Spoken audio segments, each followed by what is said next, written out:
Hermanos, muy buenos días. Es diferente la distribución. Hace mucho que no vengo a Cristo mi Pastor un día domingo. He andado en misiones y traigo abrazos de otros hermanos que han sido apoyados por esta amada iglesia.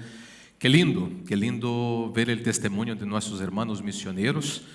Pero el trabajo de la Iglesia Presbiteriana Cristo mi Pastor, gracias a Dios, va más allá, porque estamos también comprometidos con la plantación, la revitalización, la presbiterianización de grupos. O sea, como dice el pastor Danilo, la Iglesia de Cristo es imparable. Nosotros somos una pequeña muestra de eso. La Iglesia Presbiteriana Cristo mi Pastor es una iglesia imparable, por lo tanto, le desafío a orar por los pastores, orar por los presbíteros, por los diáconos, por los líderes de ministerios y por la gente nueva que está llegando a nuestra comunidad.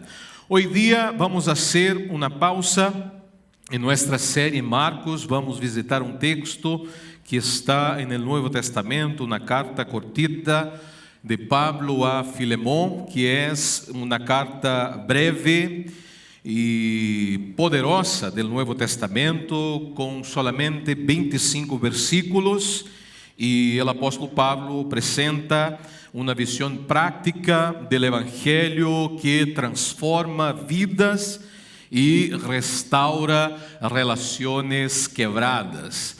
En este breve texto, en estos 25 versículos, tenemos tres personas directamente involucradas en el proceso: el apóstol Pablo como el mediador, Filemón, el creyente comprometido con la iglesia local, pero dueño del tercero personaje, que es Onésimo, el esclavo fugitivo, convertido a Cristo en un encuentro con Pablo en prisión en la ciudad de Roma.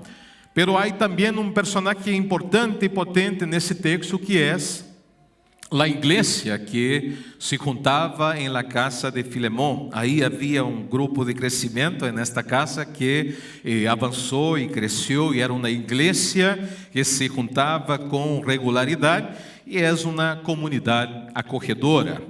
Y en este breve intercambio que Pablo, a través de una carta, envía a Filemón, nosotros vamos a ver cómo el Evangelio de la gracia no solamente genera la reconciliación del ser humano con Dios, sino también al ser humano con su prójimo. Recordar que nosotros fuimos creados para relaciones armoniosas. Nosotros fuimos creados para relaciones armoniosas, primero con Dios, segundo con el prójimo, pero también con toda la creación. Y quiero, a la luz de ese texto, reflexionar con ustedes, dando el tiempo que es breve, en tres enseñanzas prácticas del poder del Evangelio en esta misiva potente. Hablar un poquito de pacificación, hablar un poquito de amor al prójimo, hablar un poquito del potente avance del reino de Dios. Con la Biblia abierta, Filemón, vamos juntos en esta lectura. Pablo, prisionero de Jesucristo, al hermano Timoteo, al amado Filemón, colaborador nuestro, y a la amada hermana Apia y Arquipo, nuestro compañero de milicia, y a la iglesia que está en tu casa. Gracia y paz a vosotros de Dios nuestro Padre y del Señor Jesucristo. Doy gracias a mi Dios, haciendo siempre memoria de ti en mis oraciones, porque oigo del amor y de la fe que tienes hacia el Señor Jesús y para con todos los santos, para que la participación de tu fe sea eficaz en el conocimiento de todo el bien que está en vosotros por Cristo Jesús.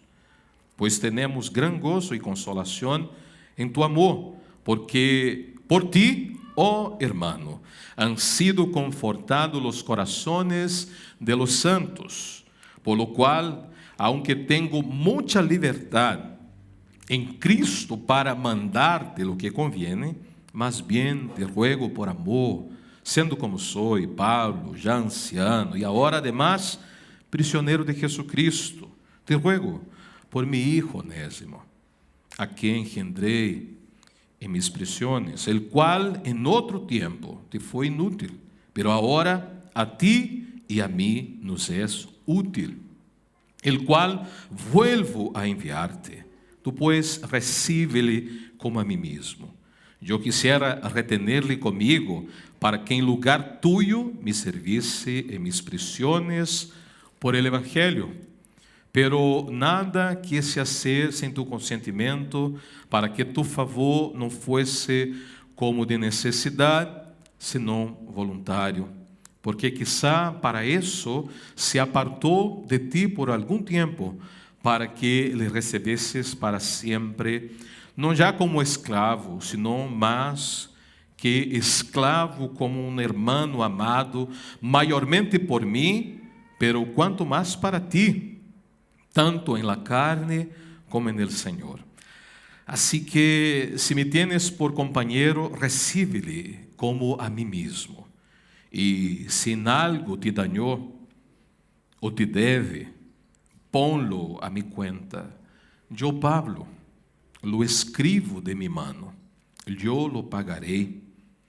Por no decirte que aún tú mismo te me debes también. Sí, hermano.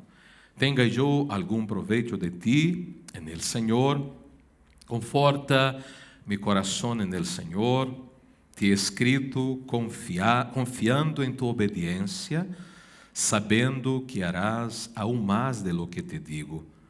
Prepárame también alojamiento, porque espero que por vuestras oraciones os serei concedido. Te saludan Epáfras, mi compañero de prisiones por Jesucristo, Marcos, Aristarco, Demas y Lucas, mis colaboradores. La gracia de nuestro Señor Jesús sea con vuestro espíritu. Amén. Yo no sé aquí cuántos han recibido cartas. Yo creo que una buena parte todavía, porque somos de los 80, de los 70, hasta ahí, ¿cierto? Hasta ahí. No teníamos WhatsApp, no teníamos otras formas de comunicación al toque, no teníamos correo electrónico, pero los correos de Chile, correos de Brasil, etcétera, han a lo largo de la historia proveído esta conexión a través de envío y recepción de mensajes, de historias, de sueños, de frustraciones, pero también de esperanza.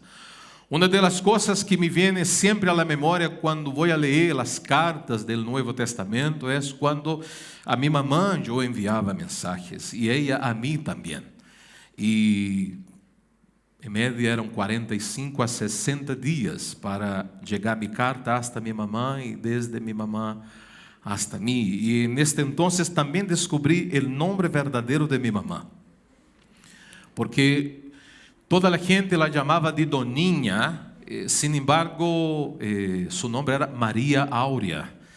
E eu escrevi a carta e la enviei a la senhora Maria Áurea Pereira Lima. E esta carta, que foi a primeira carta, se quedou bom tempo aí em los correios, porque a gente não conhecia a senhora Maria Áurea. Quizás Rui enviou de maneira equivocada. Pero depois alguém disse, não, é seu nome de bautismo, é seu nome que está no registro. E por fim, minha mamã recebeu a primeira carta quase 90 dias depois de que eu havia enviado. Havia dolor em meu coração, havia tristeza em meu coração. Eu estava dominado por um sentimento de extrañar a la casa de mis padres. Tinha 14 anos en este entonces. Pero com o passar de los dias entendi que minha mamã havia recebido a carta e não En su caso, tampoco envió una carta para mí. Yo estaba equivocado. Pero la carta llegó. Después mi mamá envió una carta. Y sus palabras consolaron mi corazón. Y pusieron fuertes. Y aquí estoy. Han pasado un poquito de tiempo. Estoy a los 46. Por lo tanto, 22 años. No más. 32 de esta carta. ¡Wow! ¿Cómo vuela el tiempo? No tenemos la carta respuesta de Filemón a la carta de Pablo. No está el registro en el Nuevo Testamento. No encontramos de que Filemón recibió la carta y con gozo atendió a lo que Pablo le estaba indicando, a lo que su pastor le estaba indicando. Y su pastor, que le estaba haciendo un par de indicaciones, tenía por base una verdad potente que había transformado su vida, había transformado la vida de Filemón y ahora había transformado la vida de Onésimo. Pablo también hace hincapié de que no está solo en este proceso porque hay testigos. Él cita por nombre, no por apellido, pero por nombre, Epáfras, versículo 23, Marcos, Aristarco, Demas y Lucas, que son sus cooperadores. Son testigos de lo que estaba pasando en la vida de Onésimo. El evangelio había llegado a su corazón, había transformado su historia. El evangelio no solamente cambia lo que nosotros creemos, sino la manera en que tratamos a los demás. La fe verdadera siempre produce amor activo. Hay que recordar, aquí tenemos un esclavo prófugo. No se sabe lo que tampoco hizo Onésimo. Lo que se sabe es que él había huido de la casa de su amo. Y en este entonces, él estaba sujeto a una condena que podría ser la propia muerte. Pero este hombre busca a Pablo en Roma, lejos de Colosas, donde estaba con su amo. Y en este encuentro con Pablo, tiene también un encuentro con Jesús. Y ahora es identificado como un hijo en la fe. Y delante de eso quiero aquí, en primer lugar, invitarlos a reflexionar un poquito sobre el Evangelio como esta nueva o buenas nuevas de Dios para la transformación de vidas y de gente complicada, difícil, como un esclavo prófugo. No una persona que creció toda la vida en la iglesia, pero una persona que había hecho lo que no correspondía. Pero el Evangelio, cuando alcanza a una persona, no importa su pasado, porque en Cristo todas las cosas son hechas nuevas. Pablo entonces dice: Filemón, te envío esta carta. Eres un colaborador, un amado hermano. Sin embargo, ahora tengo conmigo a Onésimo. Versículo 10. Te pido por él. Es mi hijo, a quien engendré en prisión. El versículo 11 dice Pablo: el que antes fue inútil, ahora es útil.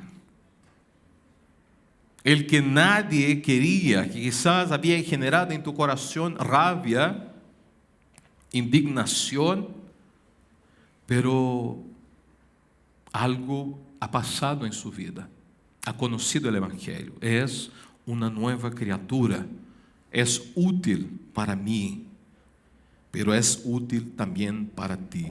La transformación de Onésimo, segundo el testimonio de Pablo, es una evidencia del poder regenerador del Evangelio. El cristianismo no es una reforma externa en las costumbres, sino una renovación interna en la persona. Es un cambio en el corazón, pero se refleja de manera real, de manera evidente en nuestro diario vivir, a punto del pastor Pablo, el apóstol Pablo, decir: te envío, pongo la mano en el fuego por él.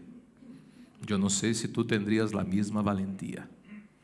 Otro día un hermano de la iglesia me envió un mensaje y me dijo: pastor, yo necesito que me hagas una indicación para que alguien pueda apoyar en la casa, en el trabajo, en la empresa, con mis hijos. Yo empecé a pensar en los nombres del listado de miembros comulgantes de la iglesia presbiteriana Cristo mi Pastor. Este no indico, este tampoco, este tampoco, ese tampoco. No, el problema no está en los hermanos, el problema está en mí. Si no tengo la confianza, quizás es porque no hemos caminado juntos. Por lo tanto, no he visto frutos a punto de indicar a esta persona. No tuve la valentía de hacer ninguna indicación. Me falta quizás, como Pablo, generar más tiempo de caminata. He escuchado de que el reino de Dios es un reino de amigos. Pero no se constrói amistad solamente en una junta para comer, para celebrar 18. La amistad se construye cuando uno camina juntos. Y por lo tanto, sí, el reino de Dios es un reino de amigos, pero quizás todavía no hemos llegado a este nivel. Pero tenemos que apuntar hacia eso. Este hermano un día fue inútil, pero ahora es útil. Una persona esta semana vino a la iglesia y apoyó llevando sillas, haciendo algunas actividades de fuerza, y dijo: pastor, ahora soy un siervo inútil. Si no todavía, porque ser un siervo inútil está a otro nivel, como dijo Cristo, ¿ya? É hacer todo lo que Cristo manda. Necesitamos quizás reflexionar un poquito en nuestra vida, cómo el Evangelio ha cambiado nuestra identidad antes de nuestra conducta. A veces nuestra forma de hablar y nuestra forma de vivir destruye nuestra predicación y nuestro testimonio. En segundo lugar, tenemos una otra reflexión, que el Evangelio restaura relaciones. Yo decía al inicio que nosotros hemos sido criados para relaciones con Dios y con el prójimo. Si digo que estoy bien con Dios y no hago todo el esfuerzo para estar bien con los demás, algo está mal en mí. Porque es necesario cuidar nuestras relaciones. Mira, nuestra iglesia somos un poquito más de 180 miembros. Imagínate una iglesia con 500 miembros, con 1000 miembros, con 2000. El pastor Danilo va para una iglesia de unos 700 miembros por ahí, ¿cierto, pastor? Tremendo desafío. Activar relaciones. Por lo general, nosotros tenemos dos grupitos, ¿ya? Mi grupo de crecimiento. Lo pasamos súper, lo pasamos chancho, como decimos en Chile. Pero tenemos que ir más allá. Nosotros estamos metidos con Haití. Ustedes vieron. El misionero con su señora tiene 4 hijos. Samuel en Italia, ¿cuántos hijos tiene, pastor? O sea, una congregación, por eso que está plantando tantas iglesias. Está la misionera, pero está trabajando allá en Amazonía. Somos esta iglesia que tiene la gran necesidad de caminar unida, cuidando nuestras relaciones. Necesitamos cuidar nuestras relaciones. Hemos dicho de acá, invita a alguien a tomar un café, un té, ahí a una once, no sé, busca una forma.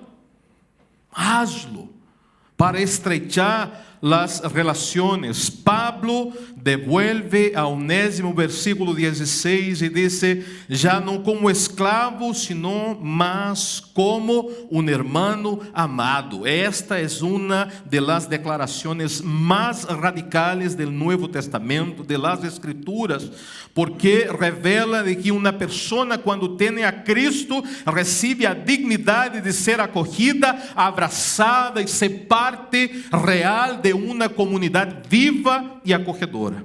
A irmandade em Cristo supera todas as barreiras. Por isso que vocês escutam há tanto tempo pastores brasileiros que juram que estão falando espanhol, porque hemos sido uma comunidade acogedora.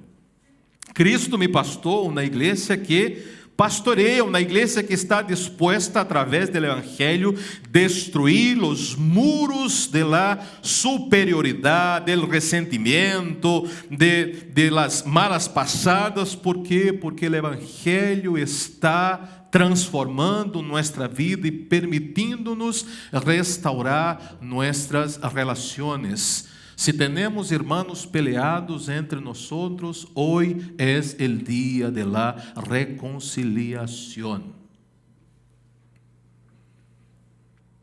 Hay que pedir perdón. Y qué bueno que estamos escuchando lo que dijo Pablo. Y me encanta el espíritu pacificador de Pablo.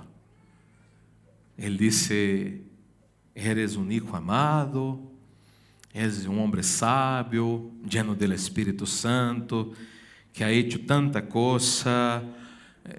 Te pido por Onésimo, pero és um pedido de um pastor, el pastor viejo, em prisão, dijo Pablo, pero que te hace um pedido. ¿Por qué razón? Porque las relaciones entre nosotros son como el tejido invisible que sostiene la vida. ¿Cómo nos van a reconocer como discípulos de Jesús en Las Condes, en la gran ciudad de Santiago, en Chile, en el mundo? A través de la manera que nosotros nos relacionamos, teniendo el vínculo del amor que nos hace perfectos. Solamente de esta manera. La gente tiene que desear estar en este lugar. Yo decía a mi señora, veniendo para acá hoy día, ¿qué es lo que me motiva a ir a la iglesia? ¿Qué es lo que va a motivar a mis hijos a ir a la iglesia? Porque soy pastor, tengo un contrato de trabajo, tengo que estar sí o sí. Si no estoy, me van a descontar del sueldo. No, pero no tiene que ser eso. Porque llegará un momento que no estaré ejerciendo como pastor. Irei a la iglesia todavía. Me hace bien a la iglesia. Tengo amigos en la iglesia. El Evangelio no solamente restaura, pero nos entrega oportunidades de relación. El Evangelio no solo transforma individuos, sino también nos permite tener relaciones sanas. Si estamos mal, tenemos que correr para corregirlas antes de la Navidad, para não ter que mentir e ser hipócrita em la Nochebuena. O Evangelho produz uma nova comunidade. Caminho para terminar, mi tempo se acaba. Versículo 17 al versículo 25, o apóstolo Pablo habla agora de este espaço donde vai chegar a alguém que quizás havia sido motivo de conversações, de partidos, etc. El versículo 18, Pablo dice: te envio el que foi problema, que te ha prejudicado, que tem deudas, pero como eu compro aí no negócio cerca de minha casa, a lápis, certo? Fiado, não, fiado é muito feio, hein? A lápis, já? Porque existe confiança. El caballero Don Francisco Morales. Me dijo: no, mi amigo, no te preocupes.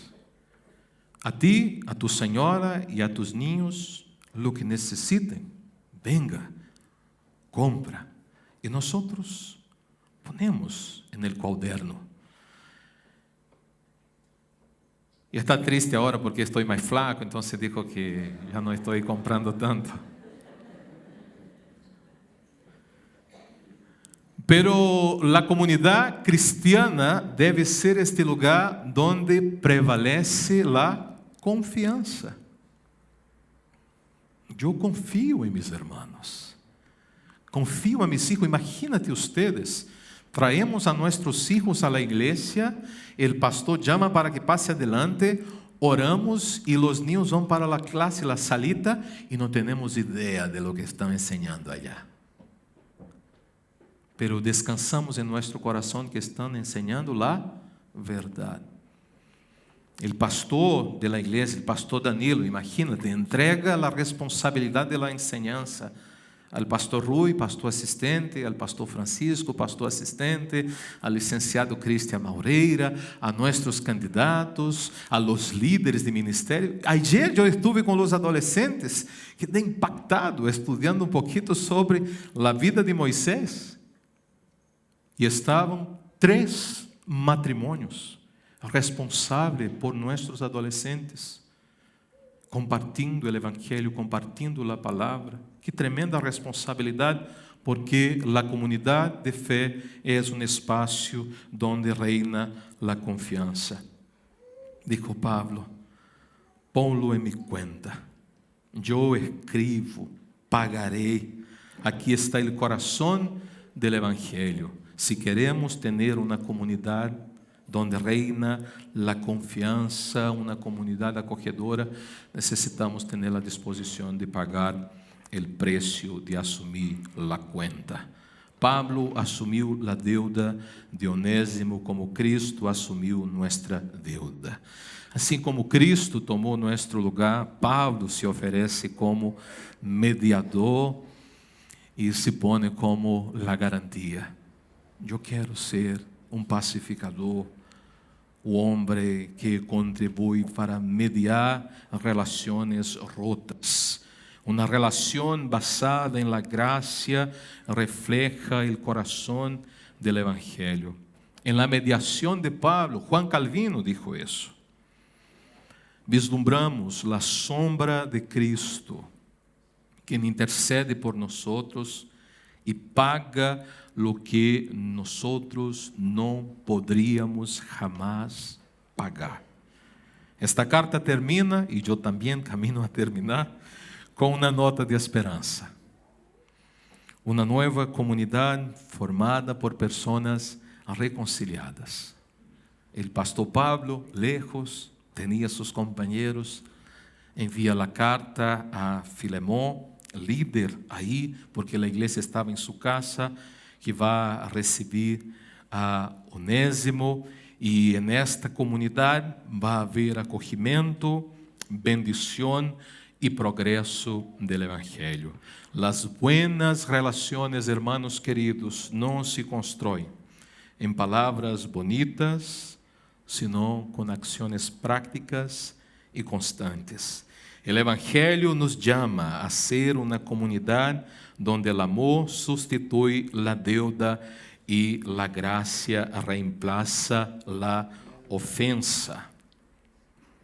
Permita, pues, que el Evangelio transforme tu corazón antes de intentar cambiar personas y circunstancias. La verdadera libertad comienza cuando Cristo cambia nuestro interior, no solo cuando aparentamos una transformación. Tenga a valentia de dar o primeiro passo, como dijo Pablo, hacia a reconciliação, aunque seja intercedendo por outra pessoa. Seja um pacificador, um mediador, alguém que sempre leva a graça de Deus. Como Pablo nesse texto, busque, querido irmão e irmã, ser um puente entre pessoas heridas, reflejando el carácter reconciliador de Cristo. 3 preguntitas para quedar ahí dando vuelta en el tintero. ¿Hay alguna relación en tu vida que necesita urgentemente la reconciliación? ¿Estás dispuesta a perdonar y restaurar como Cristo lo hizo por ti? ¿Eres un instrumento de la gracia en las manos de Dios o un obstáculo para la reconciliación? Le invito a orar. Gracias, Padre, por tu palabra. Gracias por este espacio donde tenemos la libertad de reflexionar en estas verdades preciosas que revelan este Evangelio, que transforma vidas, que nos permite restaurar relaciones, pero que nos lleva a vivir en un ambiente, en una comunidad de plena confianza. Pedimos, Señor, que en todo tiempo podamos recordar lo cuánto hemos sido perdonados y nuestra responsabilidad de contribuir para que otros tantos también disfruten de este perdón, de esta reconciliación, pero de que también estén dispuestos a perdonar y a reconciliarse. Pedimos por aquellos de nuestra comunidad que están aquí en este lugar, quizás hermanos, amigos, matrimonios, padres, hijos, que necesitan de un mediador. Conocen a Cristo, pero carecen de un Pablo que tiene la disposición de llegar a punto de asumir, de pagar la deuda. Haga de esta comunidad una comunidad acogedora, haga de nosotros hermanos de plena confianza y permítanos ser semejante a Cristo Jesús, ejerciendo en plenitud el ministerio de la reconciliación. Para tu gloria oramos. Amén. Amén, queridos. Vamos a ponernos de pie.